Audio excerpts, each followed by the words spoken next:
کیا فرماتے ہیں علماء اکرام اس مسئلے کے بارے میں کہ چند افراد قرآن خوانی کے لیے جمع ہوں اور سب بلند آواز سے تلاوت کریں تو شرعاً کیا حکم ہے؟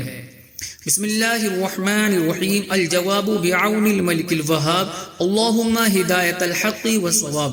اگر چند افراد ایک جگہ قرآن مجید فرقان حمید کی تلاوت بلند آواز سے کرتے ہیں اور کوئی سننے والا نہیں، یا بعض کی تلاوت بعض اشخاص سنتے ہیں بعض کی کوئی نہیں سنتا، یا تلاوت کرنے والے قریب ہیں کہ آوازیں آپس میں مختلط ہو جاتی ہیں، مل جاتی ہیں، جس کی وجہ سے جدا جدا سننا میسر ہی نہیں رہتا، تو یہ سب صورتیں بالاتفاق ناجائز و گناہ ہیں۔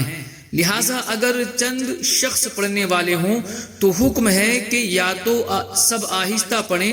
آہستہ کا مطلب یہ ہے کہ اگر ثقل سماعت یعنی بہرا پن نہیں ہے اور شور و غل نہیں ہے تو اتنی آواز سے پڑھیں، اتنی آہستہ پڑھیں کہ خود اپنی آواز سن لیں، یا ہر قاری کے پاس کوئی سننے والا ہو اور ان میں باہم اتنا فاصلہ ہو کہ ایک کی آواز سے دوسرے کا دھیان نہ بٹے، یا پھر ایک پڑھے اور باقی سب سنے۔ واللہ اعلم تبارک و تعالی ورسولہ اعلم صلی اللہ علیہ وآلہ وسلم۔